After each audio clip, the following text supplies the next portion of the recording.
Sunny. Question for you regarding the timing of the rock step in the cha-cha and rumba.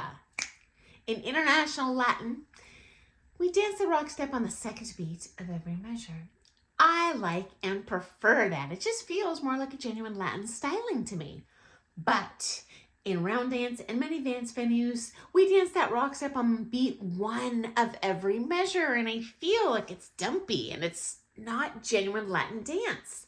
I can only guess that it's done to make the dancing easier for the gringos, because after all, round dance did originate in the United States. I could break on the two when I'm round dancing, but I hesitate to because it might make someone mad or confused. They might misunderstand my intentions. What are your thoughts on this? Thanks for all you do.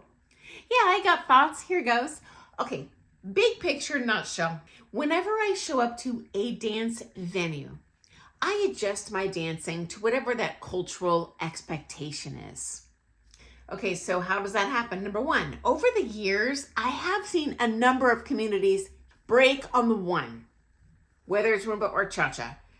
I don't like it either, truth be told, but I've seen it in the social Latin club scene here like clockwork. I've seen it in the round dancing in my own community. And this is weird. I've seen it in the social country Western world, which is super weird because I have competed pro-am in country Western. And if you're technically following those country Western rules, yeah, they got rules just like ballroom. You're supposed to break on the two. I don't know what that's about, but it is what it is. Okay, next up, when I go to a social dance venue, I dance the two, but I suspect as a pro dancer, they just think I'm doing it right and they don't question it. I do think you're onto something as an amateur. And if you did break on the two, you might make people think you're trying to teach them or you're doing it wrong, because yeah, there are teachers that legit always teach on the one. So naturally the student always thinks their teacher's right. Okay, number two, American and international style technically break on that too. Now, ultimately dancing is an art. There's not a wrong way to do it artistically. But straight up, technically there's a wrong way. This stuff is codified.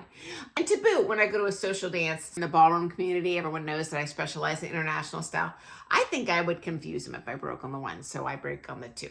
And certainly my students, I am hounding that music and you shall break on the two. Let me stomp it into the floor. Okay, next up. Story time. As you know, I started out with private lessons with someone that came out of a franchise studio system. They did teach me those first several years breaking on the one like clockwork. Now that's also weird to me because I've worked with people that have come out of those franchise studios and they're taught to break on the two. So I don't know if he just didn't hear it or you're probably on to something here. My suspicion is that teachers are doing this just because it's easier to hear. I can tell you this, number four, every time I teach a beginner's lesson, I'm just praying they stay on a beat. One, a two, something reliable. Because as a follow, I can make it look reasonably good as long as they are reliable. So my first priority is just doing something on time, which often itself is a hurdle. Also, just getting them to do the steps is a big hurdle. Once they've kind of got that down, then I get into that really nitty gritty of no, you got to break on the two. And of course, for our more experienced competitors, you're going to have actions on the one and two and three and. Yeah, socially, just do whatever they're doing in that venue. Okay, final thought for you. I'm going to break down how we do that timing in the ballroom world. I'm going to have a really cheesy visual aid here for you, and I'm going to do a separate screen on this so it looks a little better than me holding it up. I apologize for my tech knowledge, but in cha-cha, we have 4 beats in a measure.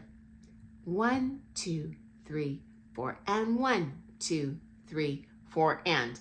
Now, in the international style, we're always going to break or do a checking action on the 2. That's essentially, for beginners, that's when you do that forward step or the back step.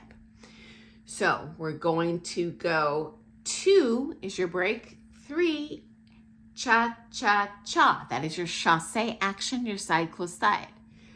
2, break, 3, cha-cha-cha. Break and side, close, side. Break and side, close, side. So hopefully that gives you an idea. And I'm going to zoom in on this now and do a little screen just so you can digest. If I go to country western or certainly a salsa Latin club where everyone's breaking on the one, I'll take one for the team, break on the one. I agree though. It feels real, like you said, gringo to me. Okay, here you go. Here's your little screenshot. I'll be right back.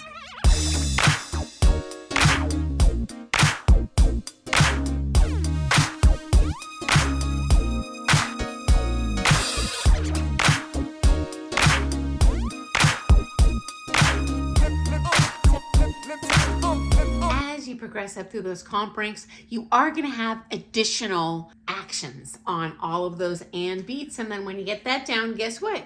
Your pro is going to start adding stuff on the 16th beat. But for now, just if you can hit that 2, 3, cha-cha-cha, 2, 3, that'd be awesome. Okay, guys, I look forward to seeing you first thing tomorrow morning for some more things ballroom dance. And hey, just a reminder, my specialty was the international standard. That is what I competed pro in. I have taken a lot of Latin lessons, but if you are a Latin dancer, definitely hit us up in the comments with anything I could have got cattywampus in there or just additional info you'd like to share, because I am but one person in the world of ballroom dancers, okay? I'll see you first thing tomorrow, guys. Happy dancing. Bye.